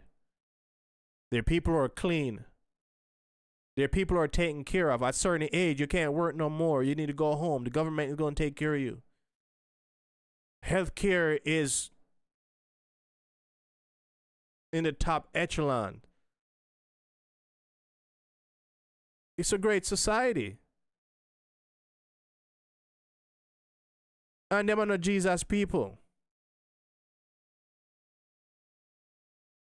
So the people know, you see, that's the thing, traveling is very important because you see, Jamaicans know we sit down and we in that little cocoon, and we never travel anywhere to see what's really happening out there. That there's more to life than just sitting down and waiting on Jesus to wake you up, brush your teeth, wash your back, put on your drawers, put on your shirt, put on your pants or your skirt or your frock, and carry you go work and carry you back home and give you dinner for eat.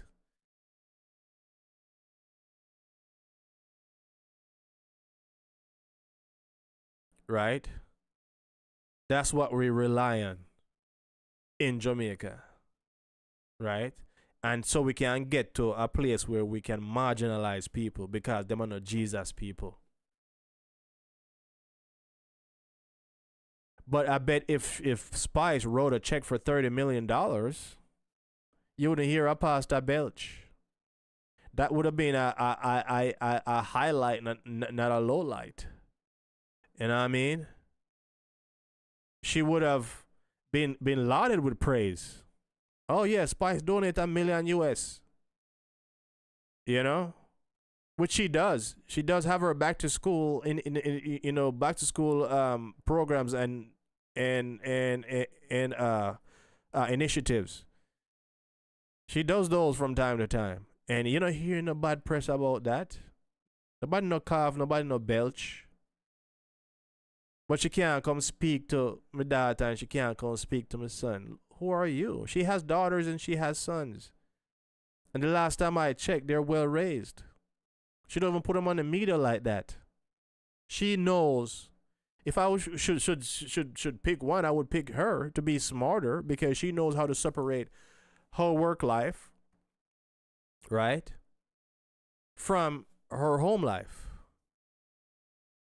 And she said it, and I said it to myself before I even heard her say it. If Halle Berry came to Jamaica, came to Jamaica and want to visit the school, they would have opened the hallways and roll out the red carpet. And she does sex scenes in movies.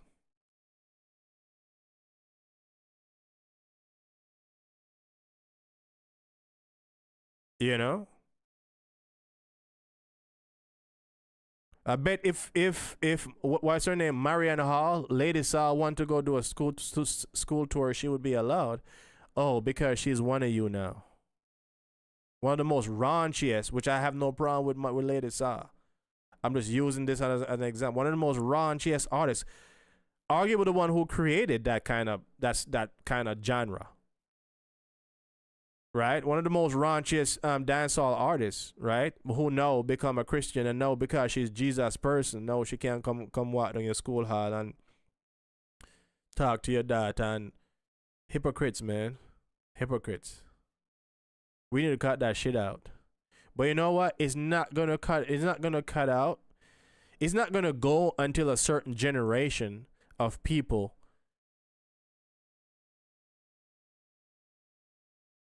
just wither away.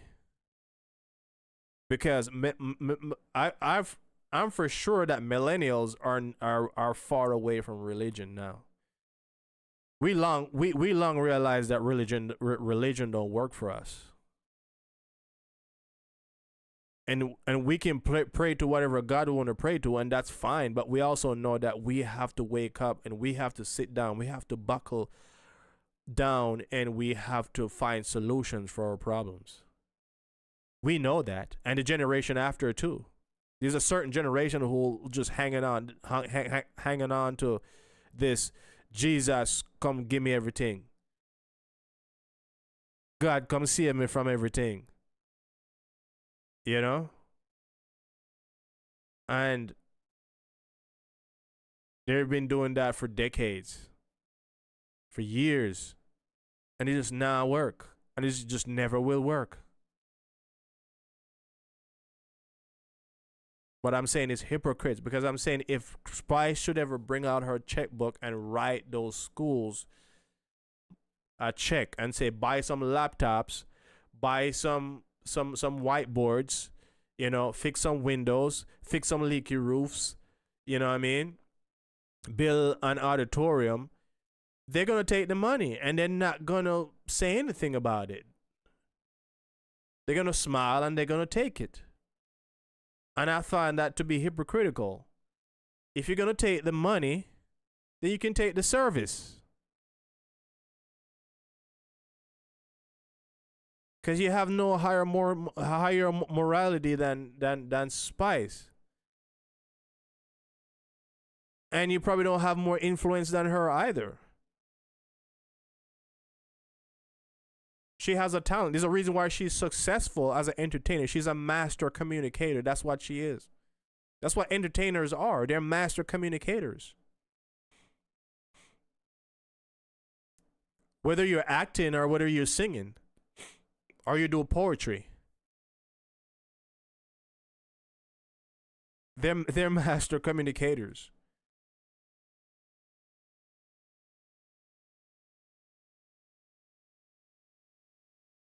And that's why they soak up all this influence.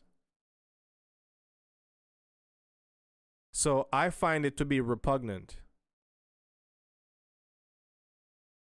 I find it to be repugnant. And hypocritical. But I'll leave it there. Last thing we'll talk about tonight. This is another thing that is going on. Well, it's been going on for a while now.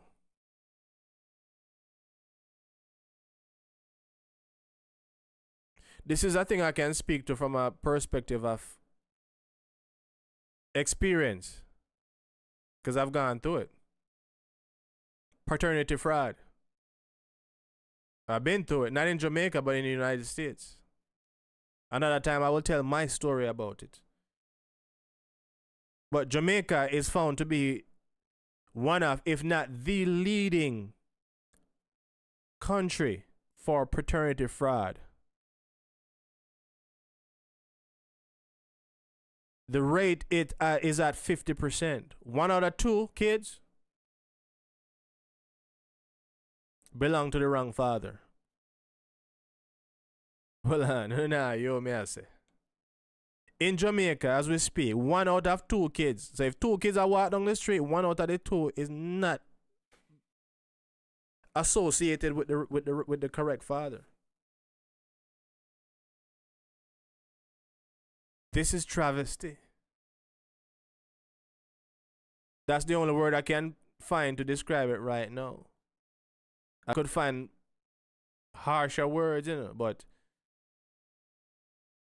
this is bad. It is a catastrophe. And I know people personally, outside of myself, but who came here and when them try to file for them kids, them realize that them child is not really theirs. At least 1 out of the few or 1 out of the 2. You know? And sometimes 2 and sometimes 3 out of the 4 is not really theirs. Then that's when they file paperwork, and the American system said, "Hey, look, you have to prove to us that this is actually your child. We can't just make it just file for any picnic. Yeah, for us, you got to prove through paternity, right?"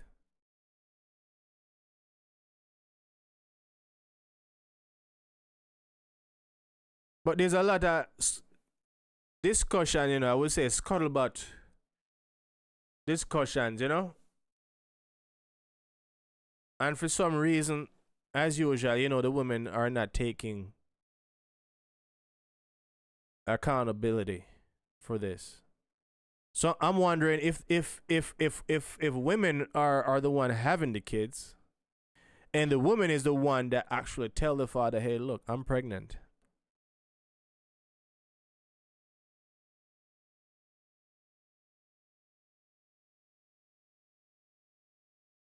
Because no, a woman not gonna look at you and say, "I'm pregnant, it's yours." But if you are dating a woman and you're living together with a woman, whether you're married or you're common law, or you are a what you would call, domestic partnership. You're in a domestic partnership. When a woman come to you and say, "I'm pregnant," she's actually saying that you're the father. Or maybe we're just not to think anymore that when you tell us that you're pregnant, we are the father. Because maybe that's what they're using to justify it. Well, we said we're pregnant. We never say you're the father. But I'm of the view that if my wife come to me and say, at least I'm a father, right? And whenever the mothers came to me and say, "Hey, look, I'm pregnant," right off the bat, I'm saying, "Okay, it's I'm the father. We're having sex. We're living together. We're married. We're having sex. Okay. Congratulations. How far along are you? When did you find out? Or maybe we found out together. I don't know."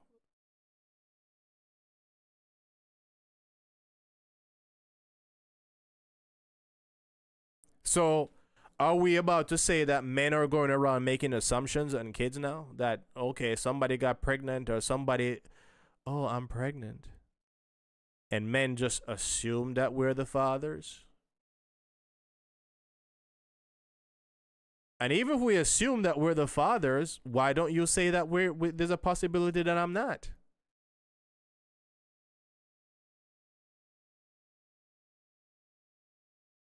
You just remain quiet, huh? And know that so many child are going around not being associated with the right men in their life as biological fathers. There's no culpability on the part of women.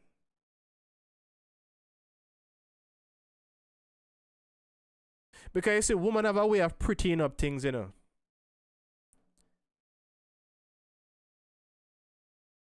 Women have a way of just making themselves look good all the time. Like the Will Smith and Jada, Pinkett Smith scenario when they're at the red table, and she said, instead of saying, "Hey, look, I'm fucking somebody else," "Oh, we're having entanglements," and she didn't even just say entanglements. She put that H in there. "We're having entanglements," make it sound pretty. Entanglements, you know.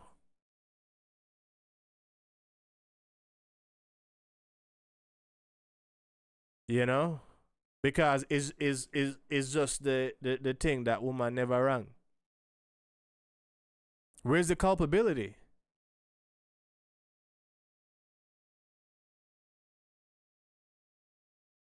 It should be outrage.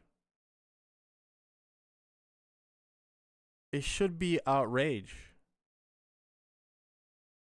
The woman in the Jamaican society need to be straightened up. Which, if there's a child paternity fraud epidemic in Jamaica, it simply means that there's a women cheating epidemic in Jamaica. They have to go hand in hand. Or there's a women promiscuity epidemic in Jamaica. Women are being promiscuous and permissive, if you will. So if it's not a cheating epidemic, it's a promiscuity epidemic. But something is wrong. And this is one that you can't blame on man. You just can't. There's no way you can say it's a man fault.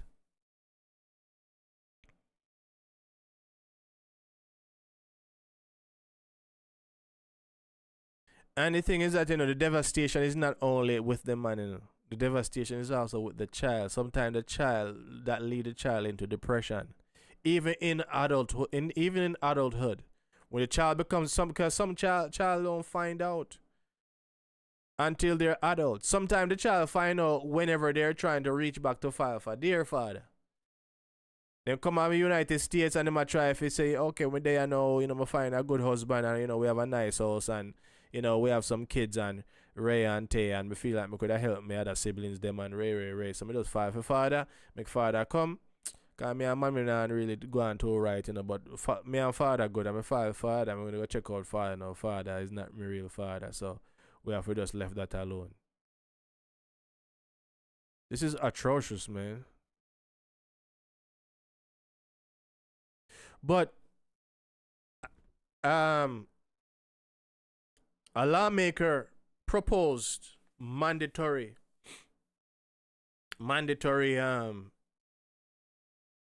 paternity test.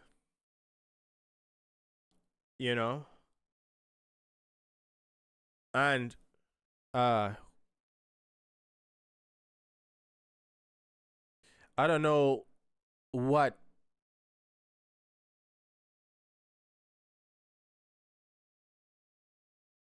I know he's an MP, but I don't know exactly what his title is, but Herod Clark. That's who it is. He proposed mandatory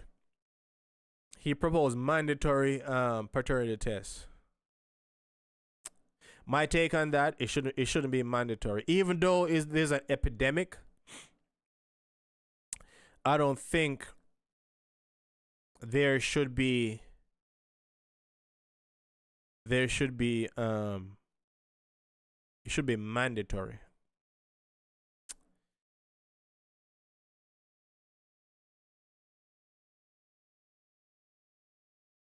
When paternity test is introduced in a conversation between a man and woman, it's a devastating conversation. I think it needs to happen. The conversation needs to happen from the jump. But that's devastating news. That's devastating. It's a devastating conversation.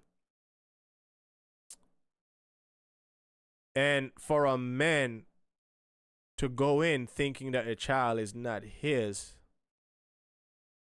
it's really bad.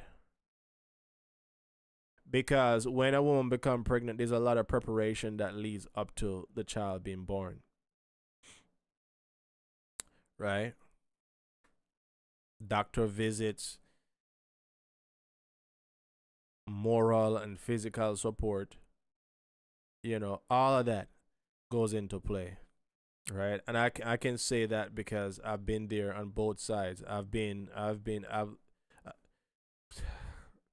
Do I say I was frauded? Yeah. You know what? I don't say I was frauded. I was accused of being the father. I chose to father the child till I feel comfortable doing a paternity test. I don't regret that. As I said, I'll tell the story another time.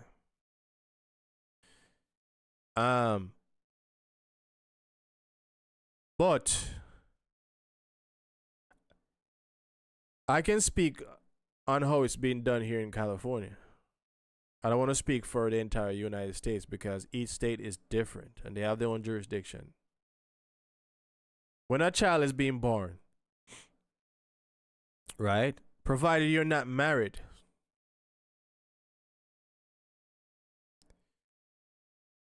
the father has to sign an affidavit accepting that the child is his.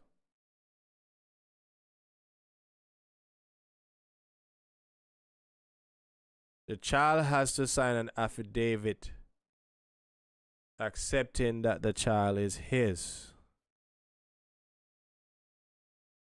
After you sign the affidavit, to my knowledge, you have 2 years grace period to contest whether or not you are the father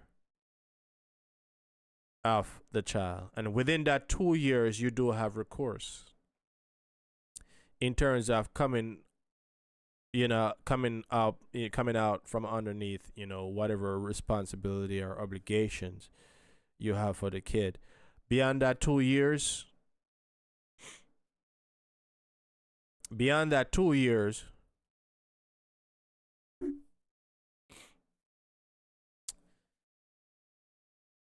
then your goose is cooked. You're stuck. Right? I've been to child support court. I've been to child custody court in terms of, hey, whether I am the father or not. Right? One of the things is that you do a paternity test. They ask you if you are the father. They ask you if you ever call the child yours. They also ask if the child ever call you dad. Either of those happen, they still can stick it to you. That's in California. Right? But I think that's the way it should happen, right? The child, the father sign an affidavit or something that says, hey, look, I am the father. Because not everybody's going to want to go that route in terms of doing a paternity test. But you give them a grace spirit. Say, hey, look, if you feel any other way, you still can come back and do a paternity test. You still have a grace period within the first 2 years or 3 years or whatever statutory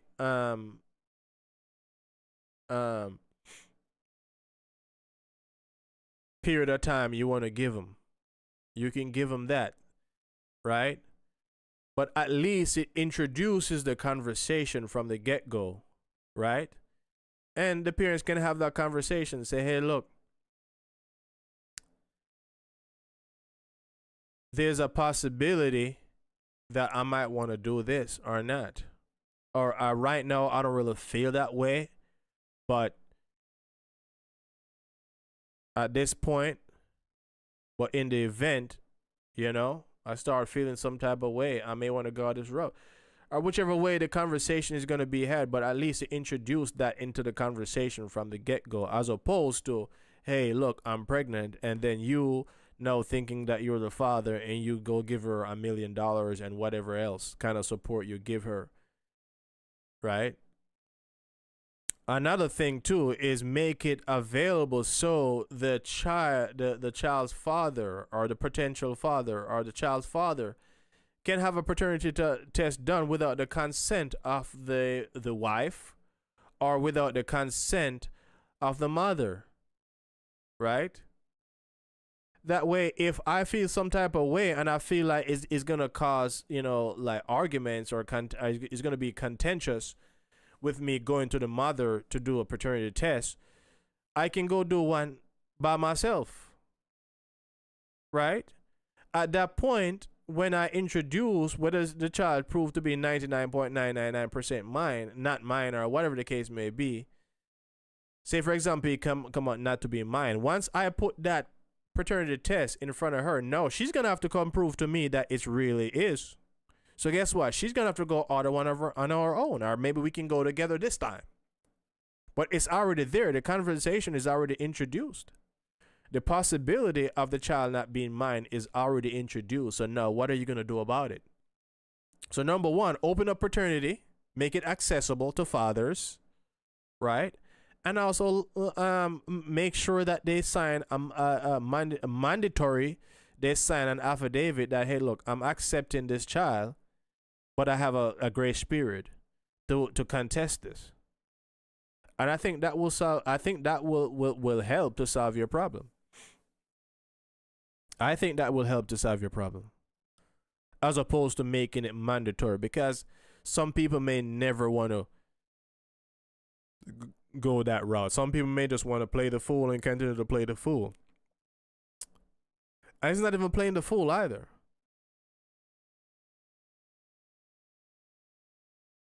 You know, I decided I want to be the father for this child, you know, regardless.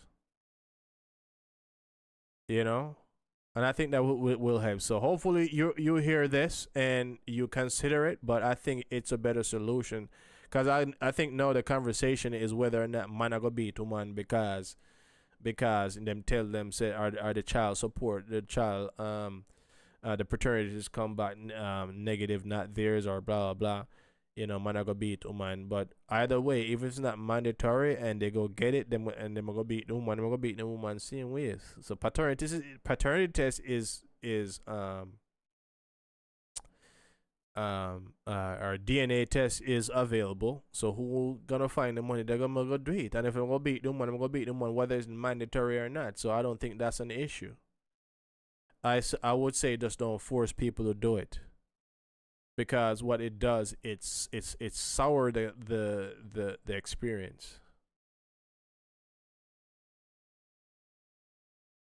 It's sour the experience. I can walk in a hospital and I can sign an affidavit, and the woman don't know that I have it in mind that I have doubts.